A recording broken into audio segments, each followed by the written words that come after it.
Welcome to America News.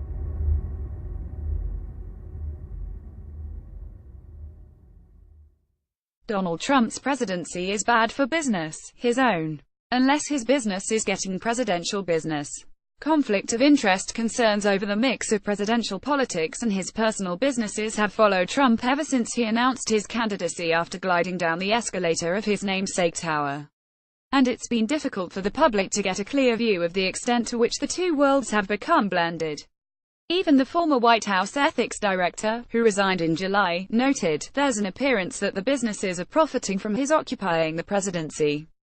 And appearance matters as much as reality.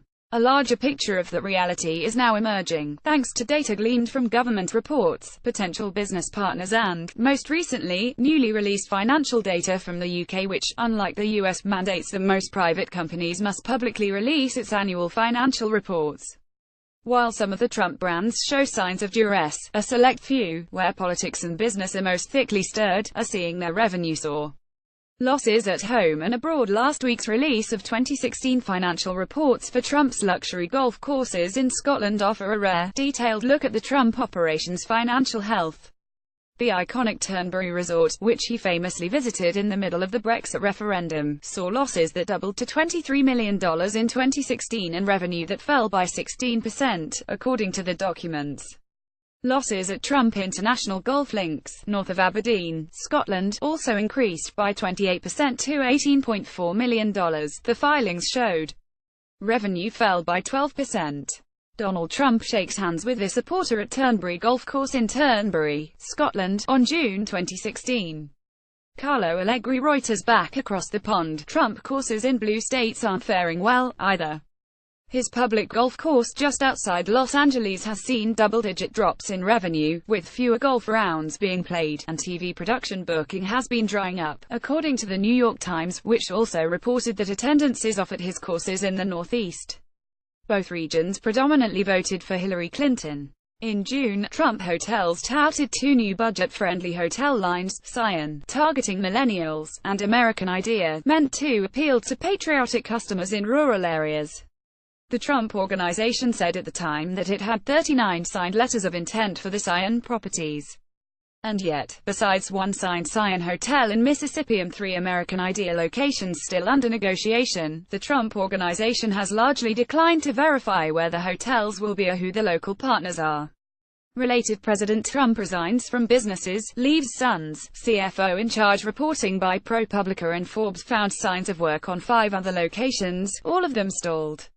In Dallas, a developer who had been promoting plans to launch a Cyan property told the city in April that the deal was dead, the Dallas Morning News reported.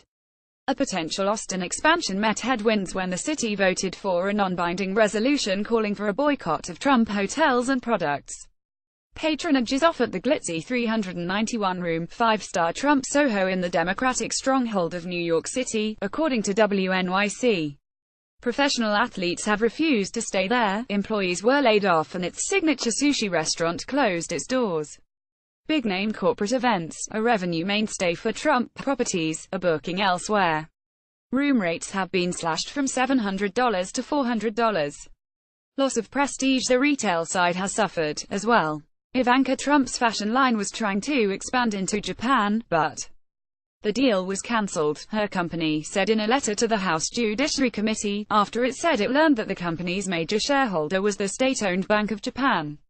Macy's dropped Trump's signature ties in July 2015 after he made disparaging remarks about Mexicans in announcing his candidacy. Just a few years ago, he had been prominently featured in Macy's advertising, even though activists had been pressuring it for years to sever its relationship with Trump for what they described as chauvinistic and misogynistic behavior.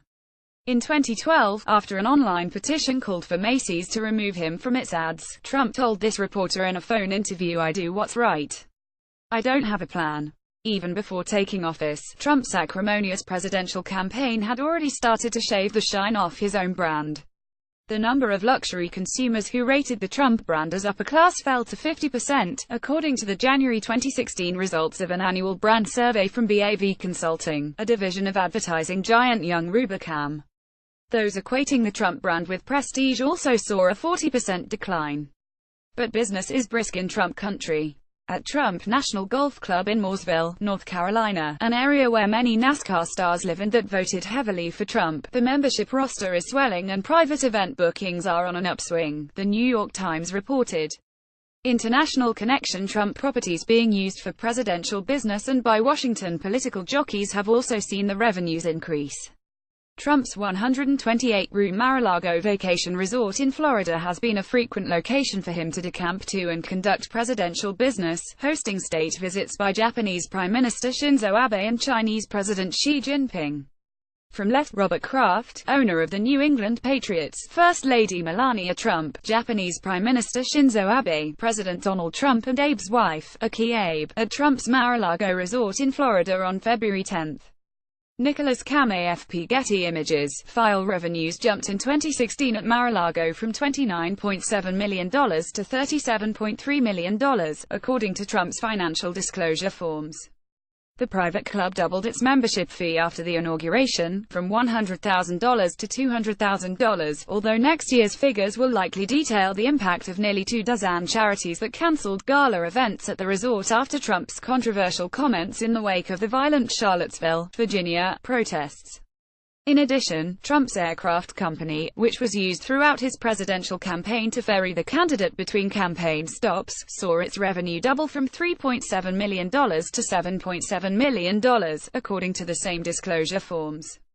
Related, Trump's Mar-a-Lago travel triggers cost and ethics concerns. Trump's new hotel in Washington, D.C., turned a $2 million profit in 4 months, according to documents the government released this summer, while surpassing the company's projected $2 million loss.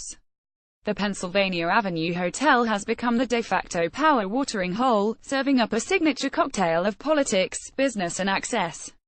In September, Justice Neil Gorsuch, who was appointed to the Supreme Court by Trump, was the keynote speaker at an event at the hotel held by the Fund for American Studies, a non-profit organization that promotes limited government and free markets.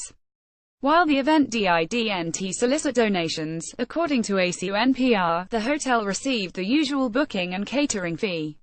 Morning traffic flows past Trump International Hotel on its first day of business on September 12, 2016, in Washington, D.C. Chip Somodevilla Getty Images. No ethical code of conduct governs the Supreme Court, so it broke no rules that a justice of the court, a separate branch of government holding in check the powers of the executive branch, gave a speech to a conservative group paying the commander-in-chief's hotel to host a luncheon. Loyal clients. The Secret Service, which is sworn to protect the president and his family, has become a frequent customer of Trump businesses. In July, The Washington Post revealed that the State Department had spent over $15,000 at taxpayers' expense to book 19 rooms at the new Trump Hotel in Vancouver, British Columbia, when members of the Trump family were headlining the grand opening of the tower in late February. Related, Trump's ethics plan fails to satisfy experts. Although Trump has sold off his stock holdings and has handed off direct control of his companies to his 2 older sons, Eric and Donald Jr., he maintains ownership through a private trust.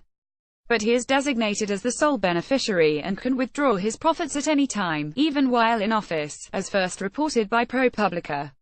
That falls short of what the U.S. Office of Government Ethics advised to avoid conflicts of interest. It recommended that Trump sell or divest his assets into a blind trust, in which he wouldn't know what the holdings are or how they're managed. Watchdogs have raised concerns that businesses like Trump's Washington Hotel, patronized by foreign governments booking rooms and event spaces, could violate an anti-bribery provision in the Constitution known as the Emoluments Clause, which prohibits gifts to the president from foreign states. Advisors to the president have argued that the Emoluments Clause doesn't apply to business transactions like hotel room rentals. It's not so much the letter of the law, but the optics, experts say.